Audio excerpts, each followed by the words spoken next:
Jawani Phir Nahi Ani is a Pakistani comedy about a single divorce lawyer who takes his three married friends on a vacation to escape their wives. I was apprehensive about seeing this film because it simply looked like a cheap knockoff of the atypical crappy MTV-style Bollywood films you see so often today. Bollywood is a far cry away from what it used to be like back in the 70s. Most of these modern films are shockingly bad, and judging by the poster and plot description, it looked like Jawani Phir Nahi Ani was going to go down a similar route. However, I can safely say I really enjoyed this movie. Yes, there were a lot of cringe-worthy slapstick moments and Spielberg-esque sappiness that you often get with modern Pakistani and Indian comedy movies, but they were far and few between, and if I'm honest, pretty funny when they were present. So the movie follows a trio of men who are frustrated with their demanding and military-like spouses. One of their friends, a single divorce lawyer, comes to visit, and after seeing their state, promises to take them on a trip to Bangkok in order for them to be rid of their depression, temporarily at the very least. The movie's story structure can essentially be broken down into four main parts. First, we're introduced individually to the three stooges and their mundane lives. The characters' intros were pretty amusing, my favourite being the fat dude who has a job as a phone desk help operator. The bombardment of humdrum calls mixed in with the downright weird ones, like a caller asking him to say his name, slowly, cause him to scream down his microphone and beat it to death against his keyboard. His aims to seduce his wife when he gets home are only returned with a sharp slap to his chubby face. The second guy is a cop whose intense training and efficiency in the line of fire offer nothing when facing his terrifying wife, and the third is a film director who married into his wealth and cheated on his spouse too. Speaking of which, I was a little shocked at the amount of vulgar language, drinking and talk of cheating that took place in this film. I guess I'm a bit behind the times, but I thought being that this film comes from the Islamic Republic of Pakistan, things would have been a lot different, and that it would have to have gone through some kind of strict censorship board. Anyway, the trio's single friend comes over to visit, and the wives instantly take a liking to him. He sees how depressed his mates are, invites them to go on a trip with him.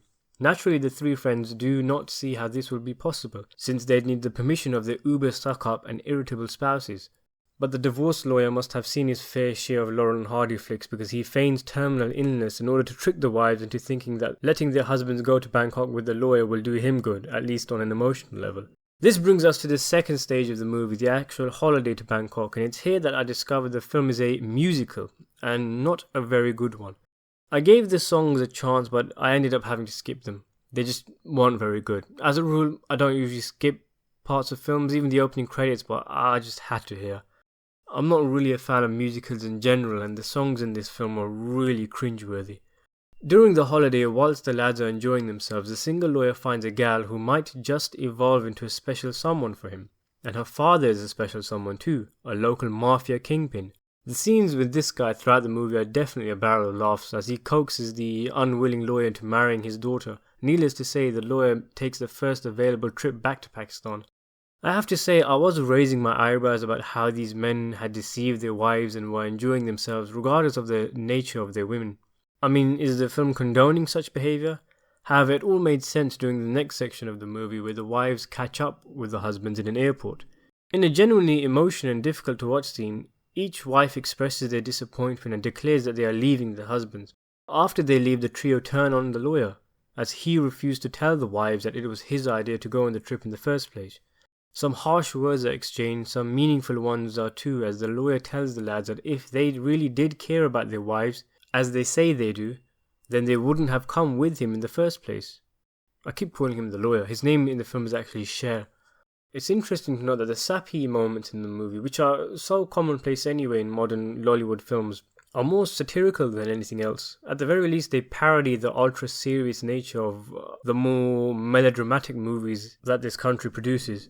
You think you're about to roll your eyes once someone begins a teary-eyed and heartfelt speech, but then the guy who he's talking to will say something stupid and comical, killing the first guy's momentum. It scenes like this which give the film emotional weight whilst not sacrificing its comedic core. The final segment of the movie starts with an extended wedding preparation scene for Cher and a new girlfriend's family. A new girlfriend, completely different from the Don's daughter. It's a little odd as it feels like a couple of scenes have been left out. First he was engaged to the Don's daughter, now he's marrying this person all of a sudden.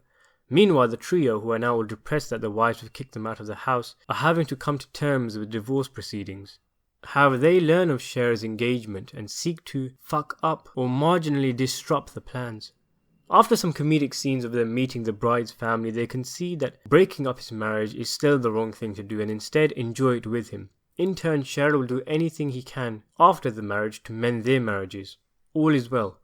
However, complications arise when the mafia boss from Bangkok turns out to be an old friend of the groom's father and is invited to the wedding along with his daughter. The boys come up with a plan to pretend there are two Chers with humorous results. Of course, come wedding day, it all goes horribly wrong and a major shootout all of a sudden breaks loose between the two families.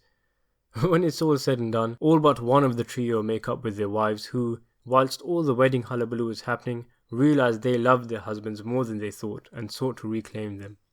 I was half expecting it to end up on some crackpot feminist message about women being better off on their own or something. However, the final 10 minutes or so of the movie has Cher's redemption come full circle as he chooses one of the two girls, the one he has more feelings for, the gangster's daughter, and in a court manages to heal the last friend's marriage. Ironic, seeing as though he's a divorce lawyer. A satisfying end to a pretty good movie. I was honestly very entertained throughout. It's very funny and feels quite good-natured also. I give it an 8 out of 10.